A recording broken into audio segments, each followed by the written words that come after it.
Secrets of Contentment. Today, I want to talk about, in this series, Secrets of Contentment, which we will finish next week on child dedication. We'll finish the series on contentment. Today, though, I want to talk about envy. Oh, I'm having a problem here. Today, I want to talk about, they will change the PowerPoint for me. So today, I want to talk about envy. Proverbs 14 says, a heart at peace gives life to the body, but envy rots the bones. But envy rots the bones. Did you know that our emotions impact our physical health? I mean, science, this is written a couple thousand years ago. Science has only confirmed this. When you feel emotions like, got it, thank you. I think I will be able to do this now. Yes, awesome, you guys are awesome. But science tells us that negative emotions, despair, anxiety, stress, impact our body. And on the other side, joy, peace, contentment help our bodies. And envy, the writer of Proverbs a couple thousand years ago already knew this. He said, envy rots the bones. Envy hurts us. Now, what is envy? I found on a psychology, I think it was the American Psychological Association, some kind of, group of psychologists. And they had a great definition of what envy is. Envy is a painful reaction to an unflattering social comparison. I love this, painful reaction. Sometimes our physiological emotions can cause physical pain. Envy is a painful reaction to an unflattering social comparison, revealing the lack of something possessed by another person. So, key thing here for envy is it is a comparison. Envy is not something you can feel if you're all alone on a deserted island. Now, if you're all alone on a deserted island, you'll feel all kinds of things. Fear, abandonment, all kinds of things. But even imagining you weren't feeling all those, envy is not an emotion you can feel when just, on your own. You can be by yourself maybe, but it always happens in relationship to another person. It's a comparison. And so you compare, now it's an unflattering, notice this here too, it's an unflattering social comparison. So envy is you compare yourself to someone prettier, wealthier, more successful, whatever it is. Envy is you compare yourself to someone else who you see as better than you. It's an unflattering social comparison. It causes a painful reaction. As Proverbs says, it rots the bones, okay? It rots the bones. Now, human beings, last week we were in Genesis, and we talked about the first story in the Bible being a story about blame. I want to go back to the beginning again today, because the second story in the Bible, after the Adam and Eve story, the very next story is a story about envy. And this is important because I think it just shows that envy is just in our DNA. It's just rooted from the beginning in who we are as human beings. And this is obviously the famous story of Cain and Abel, who both offer an offering to God. In the course of time, Cain brought some of the fruits of the soil as an offering to the Lord, and Abel also brought an offering, fat portions from some of the firstborn of his flock. So they both bring offerings. Abel brings sheep, and Cain brings grain, or maybe some veggies or whatever. It's probably grain. The key thing to remember here is a lot of Christians think Cain's sacrifice is bad because it's grain, it's not an animal, and that's just false, that's not right. In the ancient world, people often sacrifice grain, wine, honey, things like that. In the book of Leviticus, in the Bible, there was a bunch of sacrifices that were not animal sacrifices that had to do with grain. Cain is not bad because he gives grain, okay? But anyway, we keep going. So now the Lord looked with favor, though, on Abel's. It's not because Abel gave an animal. There's other things going on there. There's lots of disagreements. Commentators don't even really totally know. We're all guessing because the passage doesn't actually tell us. But whatever the case, God looked with favor on Abel and his offering, but on Cain and his offering, he did not look with favor. Now, someone says, how did they know, these Bible stories? Could we put some more details in, right? That's what a lot of us wish, or I wish. More details. All right? They don't give us details. How did Cain and Abel know that God favored one and not the other? Everything that anybody says is pure speculation. So some people have speculated that the smoke of Abel's went up and the smoke of Cain's went down. I'm like, no. I don't know what it is. Other people don't know what it is. So here's a guess that other people have had, and I'm making it my guess is that maybe the favor, again, this is just a guess, that maybe the favor had to do with blessing. That's how they thought in the ancient world. There's lots of favor and blessing language in the Old Testament. So maybe this wasn't like in the moment while they're doing the offering, but maybe it's in the time after the offering, they see that God favored Abel's offering because Abel and his family were blessed. Maybe his wives got pregnant easier. I mean, again, this is ancient world. This is not how we live now. I'm not condoning polygamy, but that's what happened in the Old Testament. Thank God we've progressed. Okay? But maybe, or maybe his his sheep, were multiplying, and maybe Cain's just wasn't. So, but whatever the case, there's a favor. There's a blessing on Abel. There's not a blessing on Cain. Now look at Cain's reaction. So Cain was very angry, and his face was downcast. So I want you to notice two parts here to envy. All right? I want you to see two parts of what Cain is feeling. He's feeling downcast. So this is, remember, it's an unflattering social comparison. You compare yourself to someone else, and they're better than you, they're more blessed than you, they're wealthier than you, they're prettier than you, whatever it is. All right? And you feel downcast. Cain felt downcast. I feel bad because I'm not favored. My offering was not favored.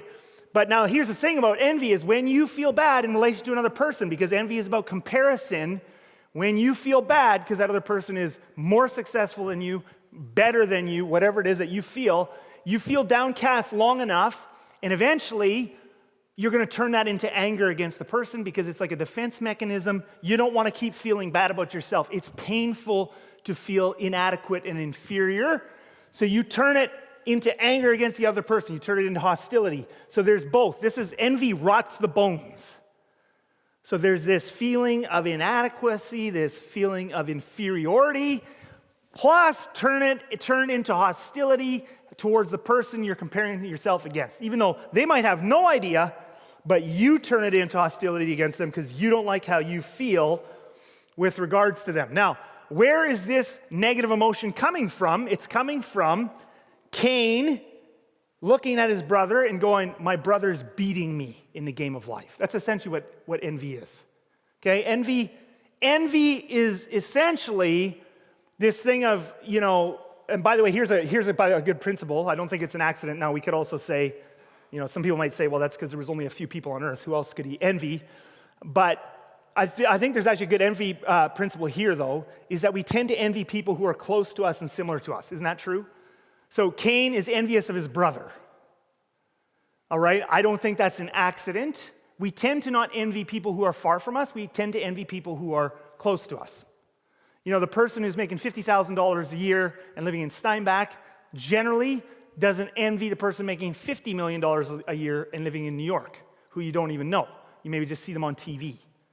All right? We tend to envy the people who are closest to us. We tend to envy siblings, in-laws, friends from high school. Like, those high school reunions, you go back and you want to just see that you're ahead of the group, right? Not that any of you does that, but the people who struggle with envy. Right? So you as a, maybe you're a woman, you have a big, social group of friends. You're not envying, let's say, Taylor Swift. I know she's everywhere right now. I can't even watch football without seeing her. But you don't envy Taylor Swift, and she's going to all these huge parties, and you don't envy that. That's just too far. That's too far. You envy the other person in your group who got invited to that thing at so-and-so's house. Why didn't I get invited? And you drove past there, and everybody in your friends group car was there, but you didn't get invited. And you're like, roar, and then that's where you feel downcast. Oh, I feel they're not friends of and then hostility. That's envy. All right? So we tend to envy the people who are close to us and similar to us.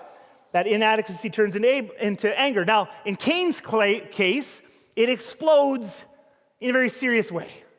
Right? So Cain said to his brother Abel, let's go out to the field. when they were there, when they were in the field, Cain attacked his brother Abel and killed him. Now, thank God, none of you has, we like the Old Testament, in Old Testament times, there has definitely been a moral progression. Part of that, no doubt, has to do with Jesus' influence on the world, I think, anyway. And we don't, there's a lot less in just day-to-day life amongst us where we live of the killing and the murder and the rape. So, and I thank God for that. It doesn't mean we don't struggle, though, anymore. So I know most of you here, you read this and you're like, well, I've never killed anyone out of my envy. But how do we now, in our times, because envy, when it sits there, it bursts out, it pops out. What are our symptoms? Today, in modern times, we might not kill our brother-in-law or our brother or friend from high school, but how do we know that envy's at work in us? How do we commonly express our envy? Well, one of the most common ways is this: rejoicing when others fail or when bad things happen to them. So now, none of us would admit to this out loud, that we do this. But this is quite a common human reaction. Isn't this true?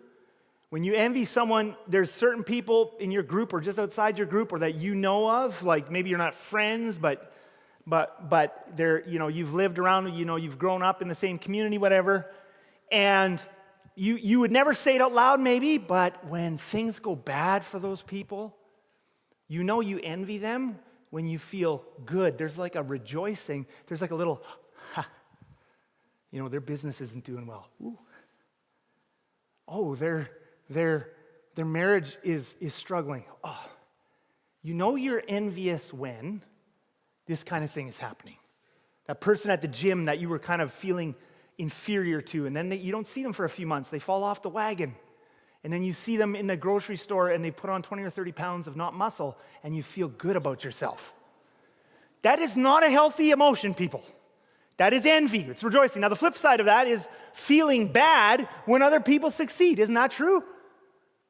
Someone shares with you, maybe when you're more insecure as we're in our teen years or whatever, right? And you're in high school, and then one of your high school friends has a girlfriend, and then they're engaged, and then they get married.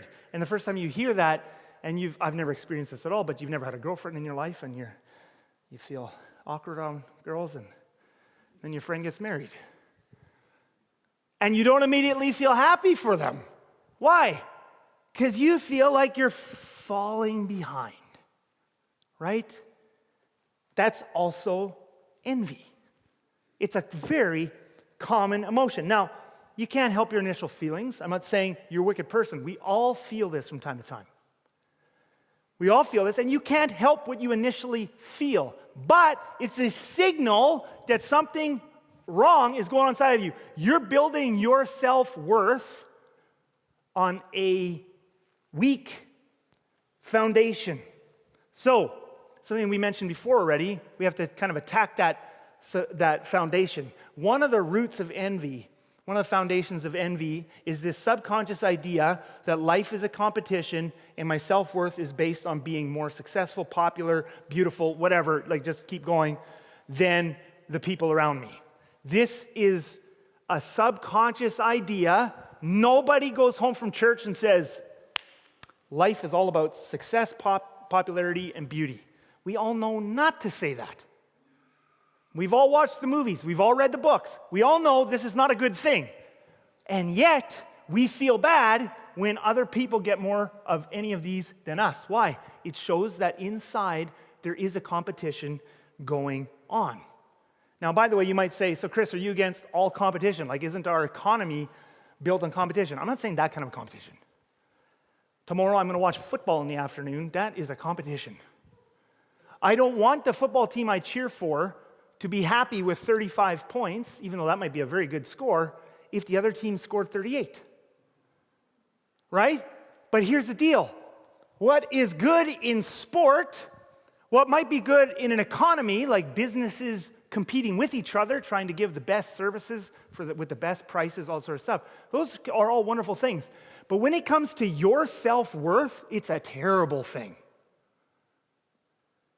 So when your self-worth is you've scored 35 points, but you can't be happy with the good life God's given you, You've been successful, you do something you love, you contribute, you've got a family you love, or you've got a single life you've embraced and you love and you're finding purpose in it, but now someone else has something different and you can't be happy with your life anymore because you got 35 but they got 38.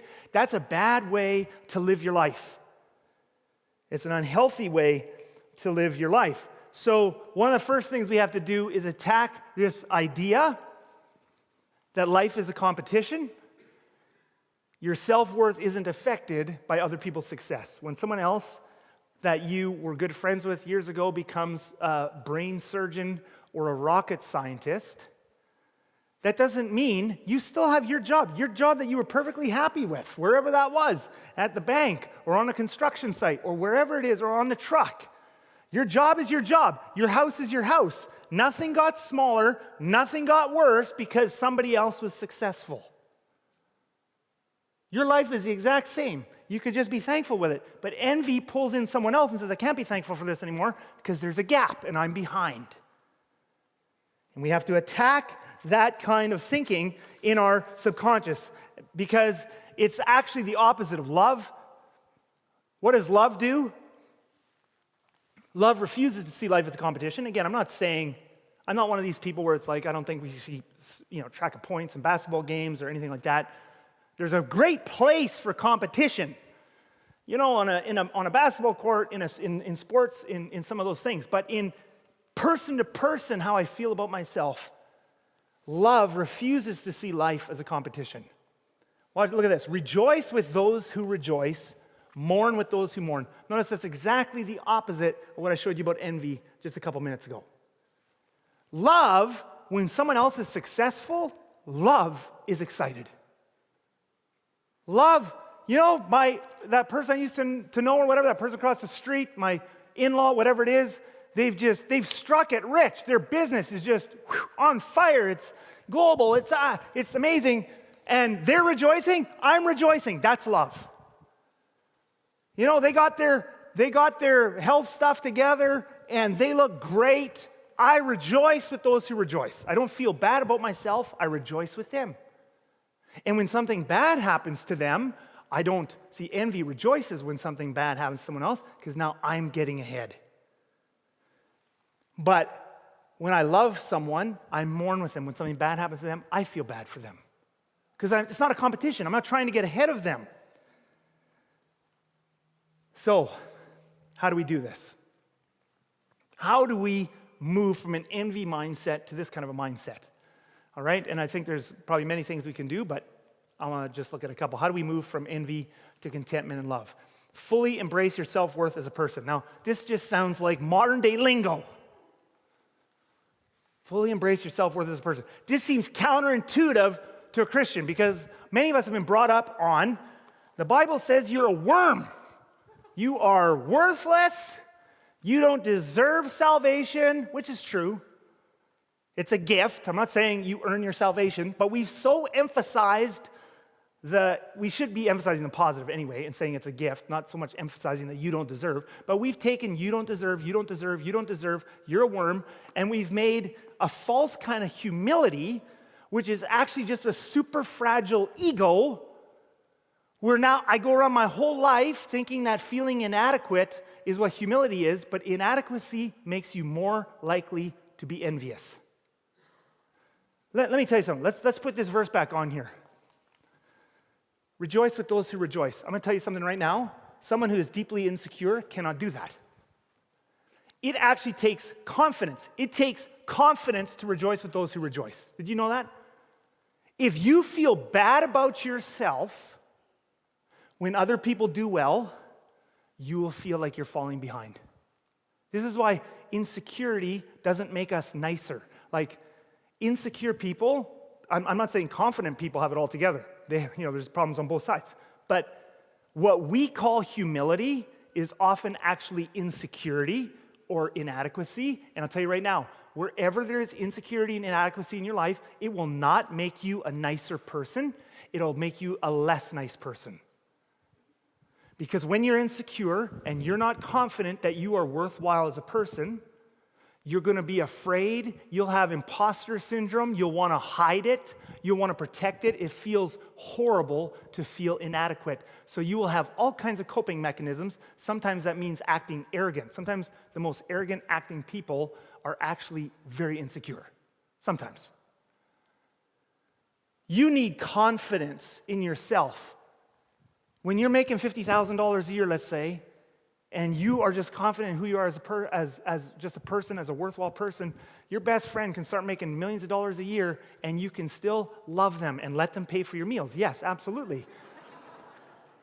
But an insecure person doesn't even see the benefits. They're just like, I can't go there. They're just shoving it in my face how wealthy they are. They're not shoving it in your face. They're just wealthy. What are they supposed to do? Hide it? I was joking with some pastors the other day. We were all joking about how as pastors, it's important that you not drive a nice car in town. We all hide our Lexuses outside of town because the giving goes down. Like I'm being very transparent here with you.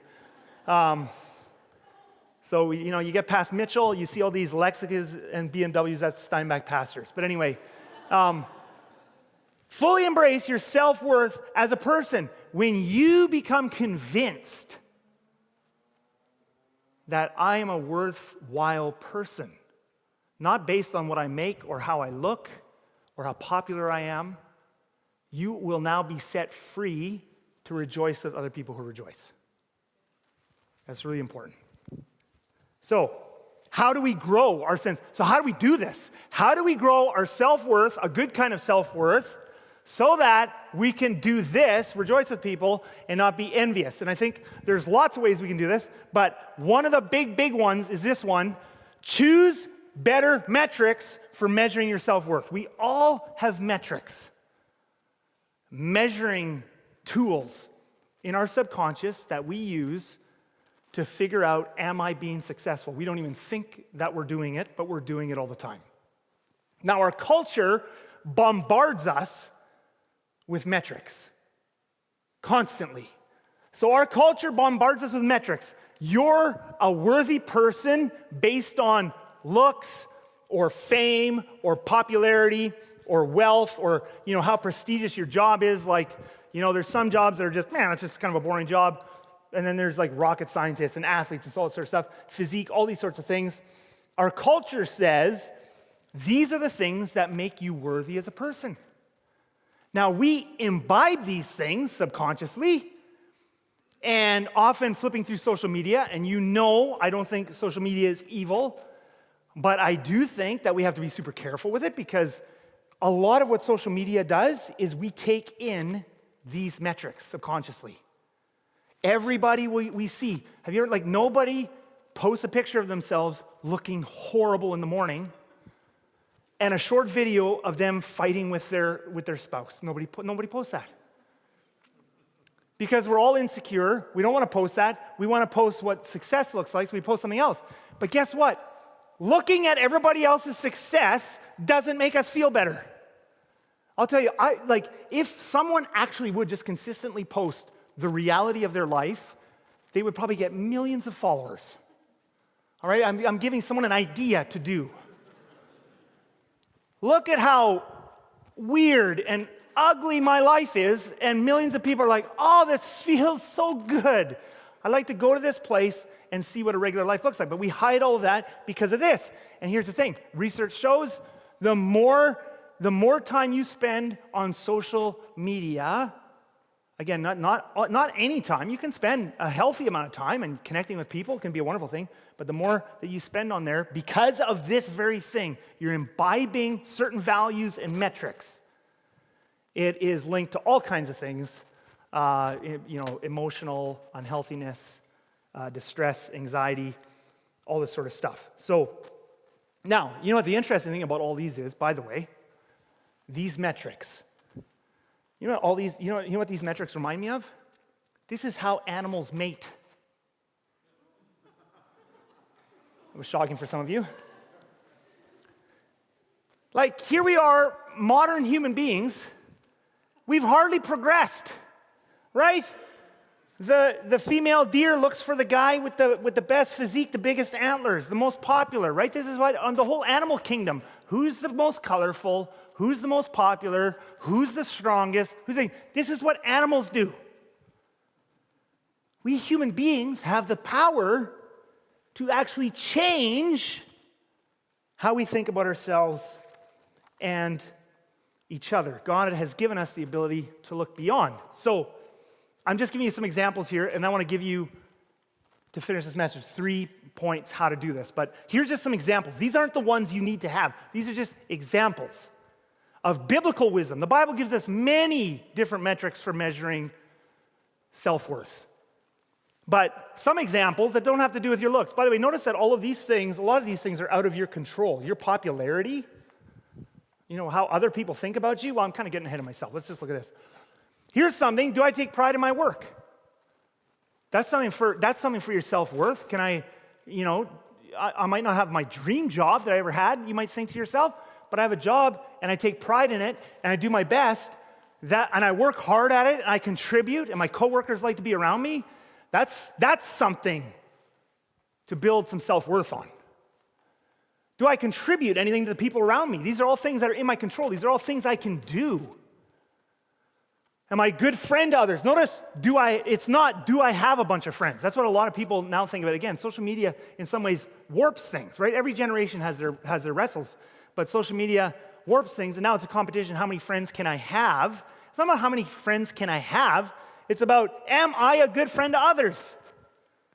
I can't control how many other people will like me, but am I a good friend to others? I will have friends if I do this one. Do I have goals I'm passionate about and pursuing? These are some really good things. So let me just give you 3 to break this up a little bit and help us just to think about this, because I'm going to challenge you after this sermon is done that this week to prayerfully think about these things this next week and take stock of your life prayerfully and go, I'm feeling envy over there. I'm measuring my life by some unbiblical, unhealthy things. So here, if you want to build a good set of metrics in your life that you can have consistent contentment with in your life and joy, here's 3 things to consider.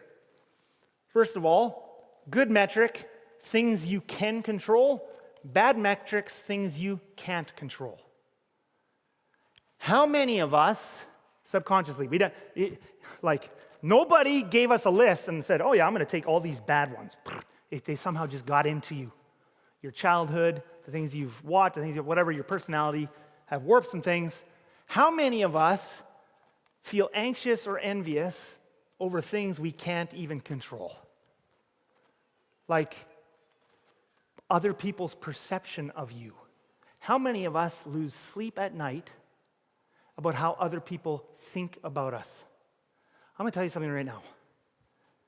Life is too short for us to tie the ups and downs of our emotions to somebody else's thoughts about us. Now, that doesn't mean we become jerks. Things I can control is be good to people, right? Like that I can control. If I'm a jerk and they don't like me, well, that's my own fault.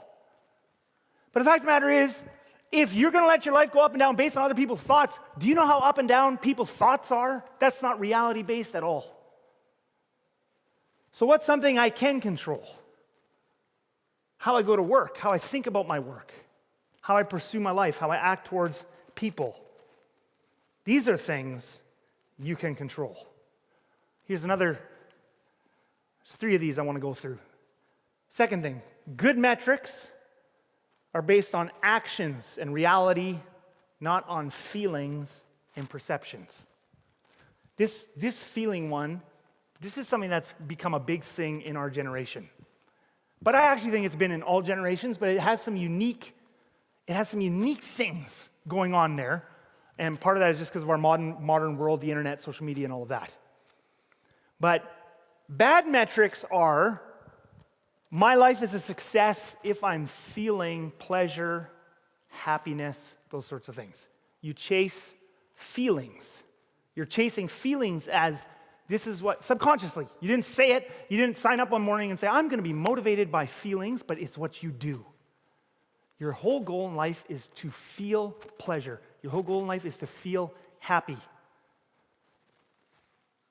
The problem with chasing a feeling is you weren't designed to feel happy and pleasure all the time. Did you know that? God actually designed us to feel pleasure and happiness in little bursts. But when you chase it all the time, now how are you going to chase that feeling? When you're just chasing the most powerful highs, you can chase it through sex or drugs. I was going to say rock and roll, but that's not that bad. Video games aren't that bad. It's like, oh, he's mixing video games and sex and drugs. No, well, yes, no. What I mean is, like, you can get a high just from playing video games. It's super fun. And you can chase that high for 18 hours a day. And I've watched people actually lose their ability to function in life. Because you're chasing, I need to feel good. Now, the problem with chasing feelings, in addition to the fact that you weren't made to feel those feelings all the time, is that as you chase them, you need more and more and more of the high, like more and more and more of the thing, the drug, the sex, the video game, whatever it is, to get the same amount of pleasure. It just begins to deaden over time because you weren't made to chase it all the time. And over time, it will hollow out your soul. And people who chase feelings of pleasure, again, lots of research on this as well, end up, in the long run, more anxious and more depressed. You know why? Because pleasure and happiness should be byproducts of doing the right things. You don't chase the feelings, you chase a life well lived. You have control over that. Your feelings are going to go up and down anyway. You didn't eat breakfast. Hangry.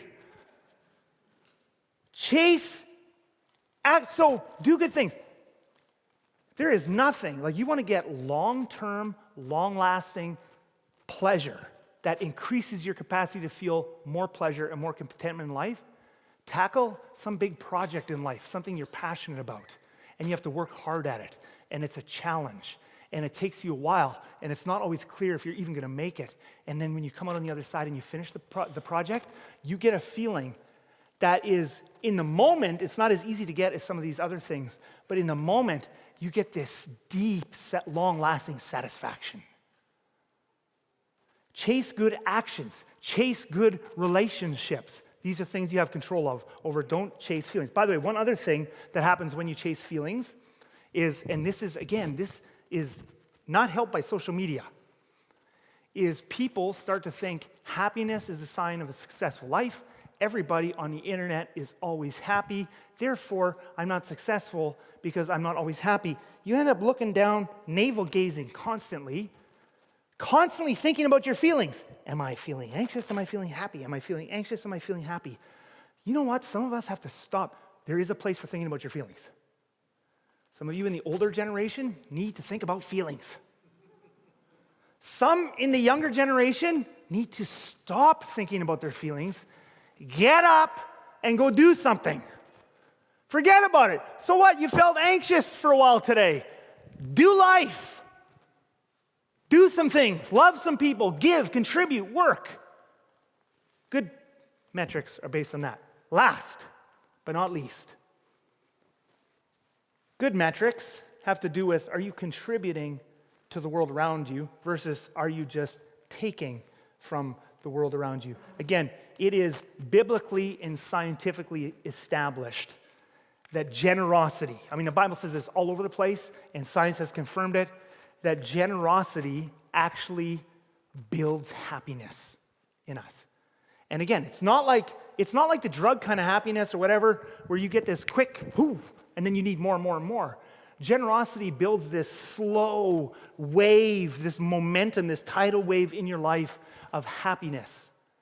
It's one of the reasons people in poverty around the world, as I've talked about before, one of the reasons they struggle, that one of their deficits in catching up to people in more wealthy countries with happiness is because they don't have the ability to be as generous. Generosity is huge. To serve, we had a bunch of our city councilors here. A bunch of them, they have like real jobs, and then they have city council on top. And it's like they put in tons of hours, they take tons of abuse, but they contribute. They're trying to make this world a better place. What are you passionate about? Are you contributing in your marriage? I was just watching a movie last night with some people from church here. It was a great movie. I'm not going to recommend it to you, though, because you're going to think I'm weird. But it was a great movie. And in there was this one scene that just stuck with me. I went home. I was thinking about it as I was driving home. And the husband comes home, and his wife is there. And he's so busy. He's a pastor. And he's so busy, he just doesn't even really pay attention to her.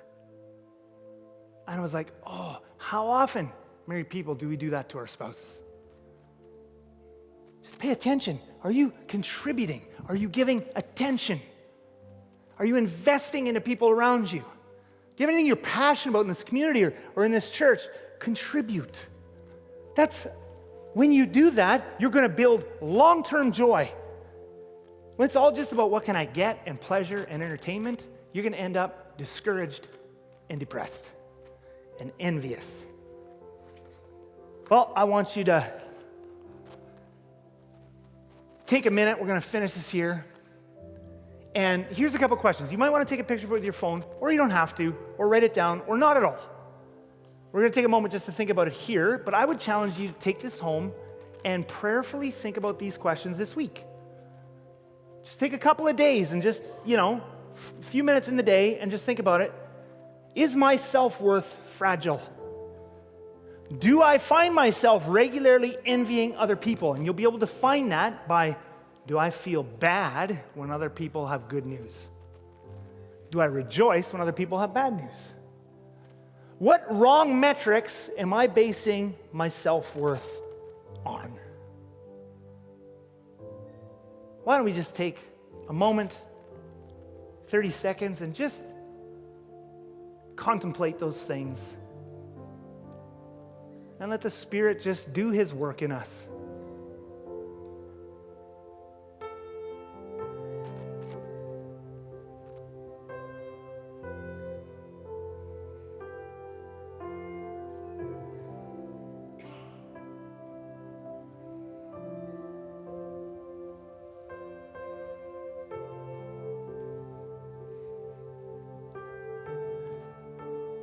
Father in heaven, this is actually for our good. Envy rots the bones. It makes us feel anxious and stressed and inadequate and inferior. And we live in a society, it's not that they're trying to be bad, but we've got these tools that increase it by getting our attention always and making us focus on other people's lives. Show us where our fragile egos are comparing and competing with the people around us. And make us a truly loving group of people where it would be known about Christians here in this town and Christians from Crossview that when you succeed, when another church succeeds, we rejoice with them. When another person succeeds, we rejoice with them. And we mourn with those who struggle. In Jesus' name we pray. And all God's people said, Amen.